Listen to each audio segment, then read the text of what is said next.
It's Nolan.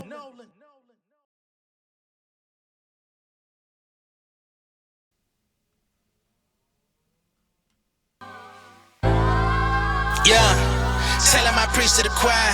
We just gon' reach for the sky. Gotta get paid for I meet my demise. Yeah, tell him I preach to the choir. Stand on my feet to the fire. Give all the glory to God. Yeah, tell him I preach to the choir. We just gon' reach for the sky. Gotta get paid for I meet my demise. Yeah, tell him I preach to the choir. Stand on my feet to the fire. Give all the glory to God. Stand in the midst of these haters, I'm silent, nobody can stop me. Just gotta check in my notification, them numbers hit like it's a proxy. Cashed out at the ATM, and the ATL, they done made a gym. I've been kicking doors like the ATF, got them trying to clone me like Agent Smith. Game time, I invaded gym, high elevated, I can face the rim. Putting shots up, I got laser focus, about to take it over, I'm Invader Zim. On a trip to Florida like it's A&M.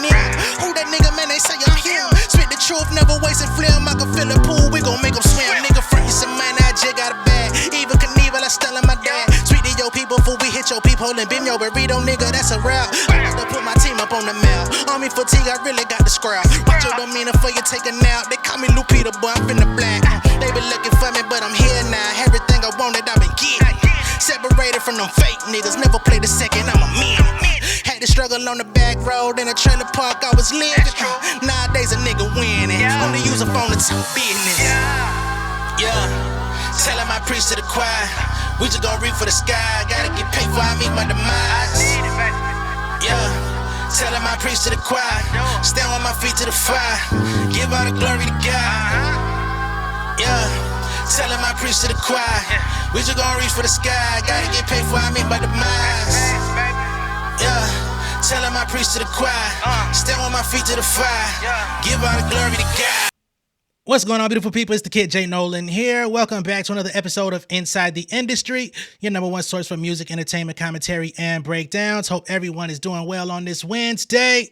If not, man, I hope it get better for you. You know what I'm saying? I hope you get a mysterious Cash App payment to the notification.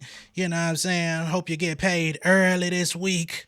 You know, something good come of your days. All right. But in today's show, we're going to be getting into DJ Mustard and his ex-wife, Chanel Thierry, a.k.a. Chanel Dijon, okay? Now, they've been having a messy divorce breakup process over the course of the last year or so. It's been very public. It's been very messy. From her perspective of the situation, you know, she held Mustard down for many years. And finally, when he decided to make a change in his life, get physically fit, you know, lose some weight, start, you know, dressing a little bit better, getting his fashion game together, all of a sudden, he decided he wanted to divorce her, right? She held him down during cheating scandals and all types of things. But soon as he was feeling like he was the prize all over again, you know, mentally the prize, he decided he wanted to go elsewhere, right? Once again, this whole process has been very, very public. I ain't gonna lie. Throughout the duration of this whole process, I haven't really been on Chanel's side. The reason why is I always look at it like, okay, you made it this far. You know, you took care of the kids and stuff like that, but your lifestyle was funded, paid for. You started businesses, you did things. And now that it's over, you kind of gotta, you know, start over. Right? And I would say that to anybody in the situation, right? Get a job, get a career, get a business, get a podcast, you know, whatever it is that you got to do, right? But now that we're here, it seems that Miss Chanel is basically saying that what has been put out into the public so far, outside of when she's personally said things in response, it's mostly been a PR campaign on Mustard's side of it, basically putting out misinformation to misdirect the public to basically give him the court of opinion. It's not like it's been working because many women have not been in support of DJ Mustard because they saw him for, you know, they basically saw him as the nigga that got slim and wanted to leave his chick. So it's not like they was really with him. But, you know, a lot of guys was like, whoa, she asking for all this exorbitant child support payments. She wanted to keep the vehicle. I think she wanted to keep a home. She wanted to keep all of these different things. And there's nothing wrong with, you know, splitting assets. They were married and that's part of the game, right?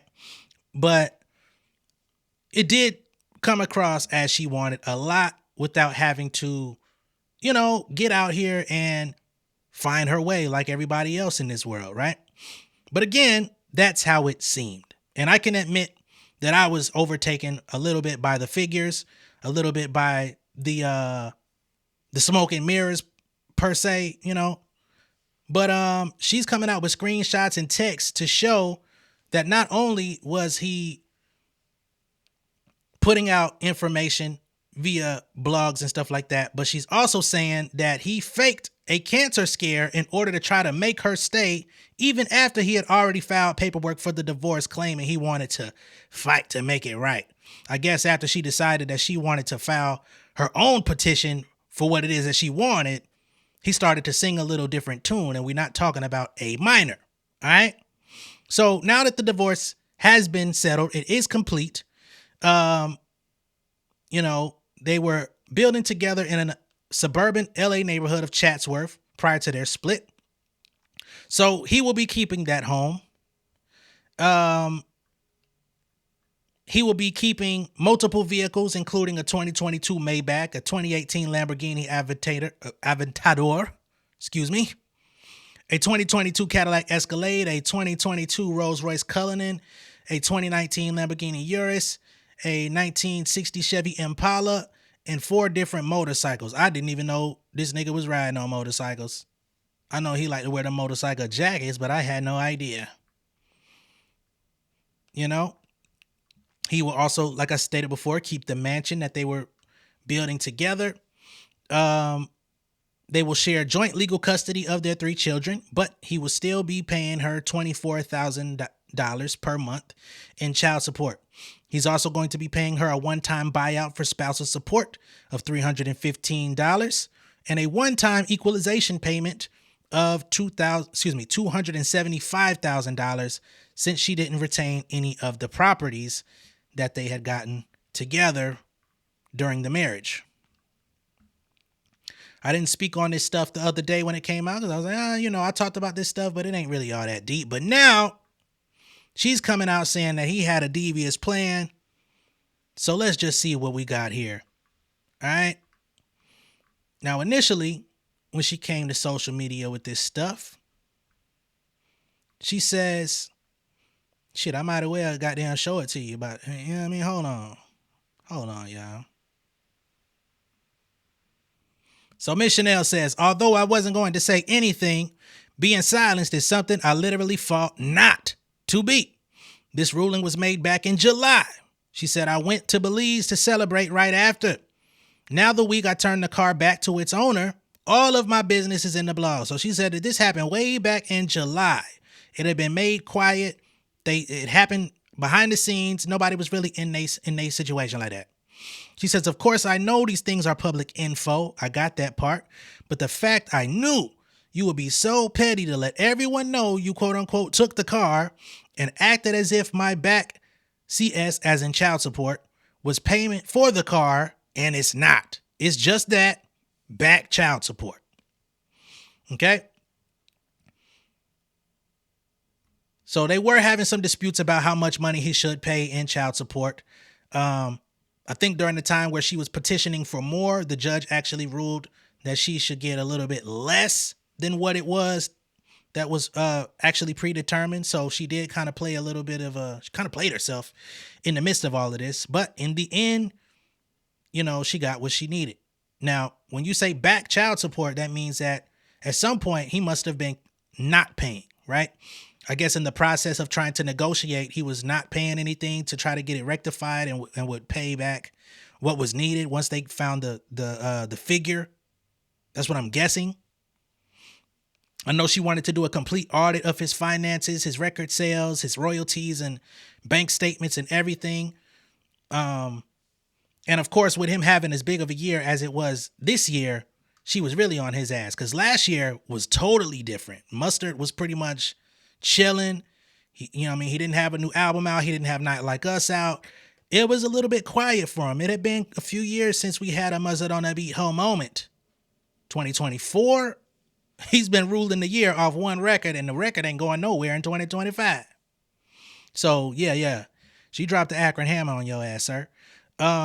Anyway, They say Mustard will keep the rights to his music catalog while she will retain ownership of her pajama and loungewear company, Sleepover, plus a Tesla Model X, okay? Getting back to her statements, though. So here, she comes out with some screenshots of interactions between herself and Mustard, all right?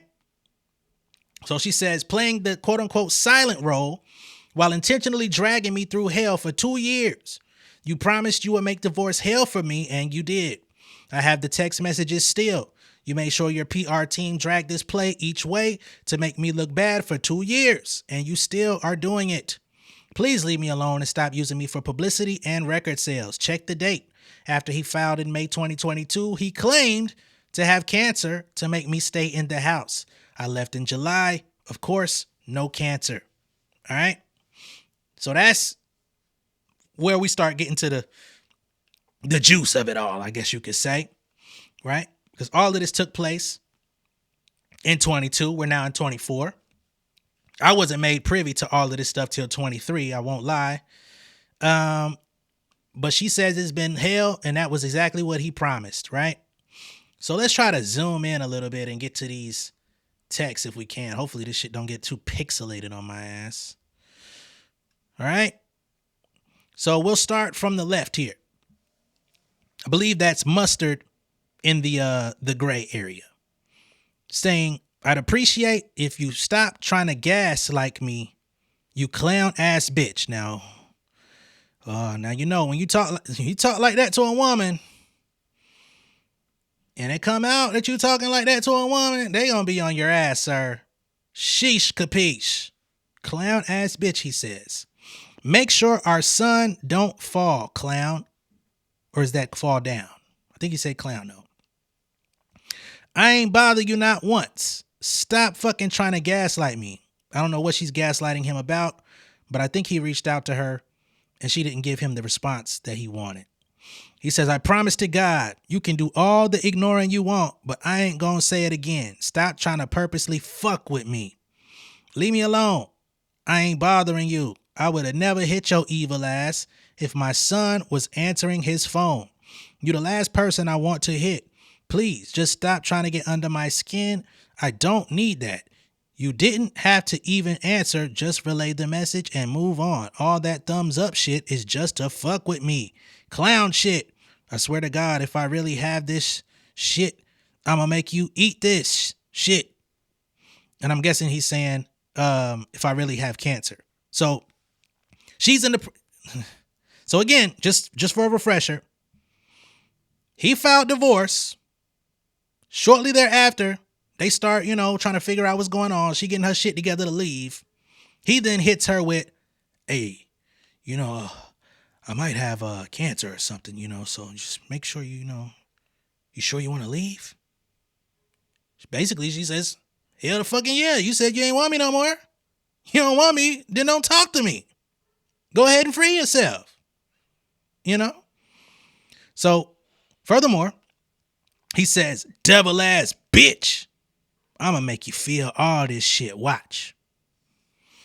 Next thread, she comes back and says, but yourself don't even want me. You yourself don't even want me. Right? You need to take time to think if you want this, or you just used to being comfortable. So she says, hey, you say you didn't want me. All of a sudden, you say you want me back. God damn. What is it?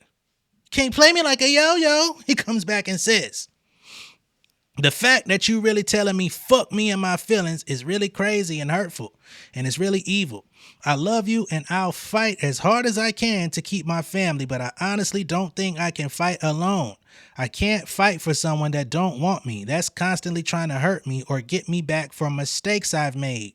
You really believe you're right for saying that is just wild, but I'll fight as hard as I can to get us out of this hole because I want my family. I'm sorry again. I don't know where to start, but I'm heartbroken that you'd even do me like this and wouldn't agree to help me fight for us. But I can't make you change. I just hope I don't lose myself in the process. This is hard for me. And if you know me, you should know the thoughts of cancer is hard for me. I feel so lost and just helpless. Okay, so he's still going with the cancer story. And let's be clear, cancer is very serious. We know a lot of people that have been lost to it. A lot of people have been claimed by it. A lot of people have had ongoing fights with it. A lot of people have thought that they beat it and it came back. This shit is no fucking joke, nothing to play with. It's 2 years later. We've heard nothing of Mustard having cancer. Seems to be in pretty great health today. But I don't know what he was dealing with in 22. She says it was all lies and games. That's a pretty weird game to be playing though. I ain't gonna lie to y'all. He then comes back. Clown shit. What do you say? Clown shit, I swear. Clown shit, I swear to God. Really, if I really have this shit, I'm gonna make your ass eat this shit. Devil ass bitch. I'm gonna make you feel all this shit. Watch. Who the fuck do that to someone that could have cancer? Evil ass bitch. God gonna have his way with you. This the last you'll hear from me. He then comes back. So it wasn't the last time. He says, okay, you playing that game? I came all the way here from work. You took him knowing I was taking him. I have no idea where I'm going. You really did it. So I'm guessing he was supposed to pick up his child, and he feels like she played games with him about the location. She says, Dejan, you are the most evil nigga on the planet. I'm just going to put nigga because I can't see the motherfucking thing there. I think she might have said person, but I'm going to say nigga because that's how I talk. She says, you think communicating year is going to work? I don't know. I wish she would show the full scope of this. Hold on. Let me see if anyone else has this shit before we proceed. All right. I can't show it to y'all, but I'm going to just go back to it. I do have a clearer version here. It says, Dejan, you're the most evil person on the planet. She didn't say person. I thought she said nigga. You think communicating with a 10-year-old is going to work? You're insane. So basically, she's saying that he's trying to manipulate their child in order to get to her. She says, I had no clue you were supposed to take him. So he's trying to communicate that he's trying to pick up his son. However, he was not communicating with her directly. He was just telling her son, which, to be honest, if he would have taken his son without her knowledge, I mean, by law, he can do that. But y'all know morally, ethically, that shit is not okay. That shit's not cool for you to just snatch your kid up and the woman who's actually taking care on a daily basis doesn't know where the child's at. Have to find out later. You tried to go around her. Talking about I wouldn't even had to hit you if he would have just picked up. So basically she took possession of the child's phone and found out what was going on. You tried to play it, sir. You tried it. She says, you're over this relationship. You just can't get over someone else being with me, but you yourself don't even want me. Okay, I already seen that shit. All right. So she's saying all of these things were premeditated by Mustard. All of the press that came out about this divorce, she's saying, was perpetuated by Mustard in a PR campaign to make him look like the good guy. And she claims that they succeeded. All right. Now, in the interest of fairness, I don't know what Mustard was going through. He may have had, a growth somewhere in his body. He may have gotten checked out at the doctor. We don't know everything that happened. He may have thought that he was at risk. He could have had nothing at all, or he could have had something along those lines. Perhaps the doctor was just giving him a little bit of information like, hey, it's possible. We're not saying that you have it, but we're going to have to run some additional tests. Maybe he jumped the gun and started putting that out there in the midst of, him filing that divorce. Maybe he felt like, I did this fast. I did this too fast. I'm going to need somebody to take care of me if I got to go down. She said, I'm sorry. Find somebody else to do it on some Michael Jackson shit. Again, it's 2 years later. And to my knowledge, Mustard is all gravy. Okay? So, I don't know. Y'all let me know what y'all think of this. She says he pulled a fake cancer scare to make her stay. It does seem that that's what he wanted. But again, I don't know everything he was going through at that time. At the end of the day, I hope that their children are safe, happy, taken care of. That's really what's most important. I believe they said that they had 3 children together. This is a messy situation. Hopefully they haven't been overly exposed to any of the drama, the bullshit, the extras. You know what I'm saying? Because that can really devastate children, and it can affect them way more than you would think, especially in the later years in life when they start reflecting back on this stuff. Yeah, they may be chilling now, but who's to say that that doesn't affect how they interact and show up in their future relationships based on what they've been exposed to and grown accustomed to. You know what I'm saying? It's not just what you grow accustomed to in a marriage or a relationship, but what your kids also grow accustomed to when it comes to dealings between woman, man, or whatever interpersonal relationship. So hopefully the children are good. That's really only concern there. They're 2 grown adults. She's gonna get it how she lives. She got a nice payout. She got how much money again? She got a payment of $315,000 on her way. She got an additional $275,000. So that's, over $500,000. Actually, that's like $600,000, close to it. Of course, she's not going to get all that after taxes, but it's close to $600,000 to walk away. And then she's also going to be getting $24,500 a month in child support. Of course, that's probably assisting with private school, things like that. Hey man, I didn't know how much private school really costs till I started really looking into it now that I got a child. And oh shit. That shit damn near college. So when you got kids in private school, I now understand why the women be wanting so motherfucking much. Know what I'm saying? Now, if the guy is paying for that shit off rip and paying additional child support and stuff like that, then that's where I say, hey, slow it down for me. Slow it down. They just dissed you. But I don't have all those details in front of me right now. But again, let me know what y'all think of this down below in the comments. Do you believe that Mustard was right to, say, hey, maybe I fucked up. Maybe we can make this work? Or was Miss Chanel in the right to say, nigga, fuck you. You said fuck me not too long ago. Now you want my sympathy. You want me to pledge my allegiance to the flag. Divided, I will stand. Okay, let me know. All right. Much love and respect. I'll catch y'all on the next one. Peace. King of my city and cul-de-sac. Coming out swinging like soldier rags. Leading my people like quarterback. Boy, I study this shit, I'm an almanac. Had to get up and grind. Knowledge is booming, I'm here to apply. Came with the chip and the dip, it just single the mind. We finna do more than survive. I need my check. Spinning the block for the Gouda. We hitting the jeweler to flood out the net. We don't do beef on computers, I'm straight out the sewer. We come when you rest. Niggas be looking perplexed, so keeping my foot on their neck. No map, I trust my gut for the quest. But drama, I'm fully abreast. I was ready for years and they doubted me. All of a sudden they tell me they proud of me. I've been dropping these haters like calories. Cross them out, I came back with some boundaries. Stand for my honor, but too raw, no corner. Packing the stick with a drummer. Wanna catch my bad, won't fumble. I done came too far to be humble.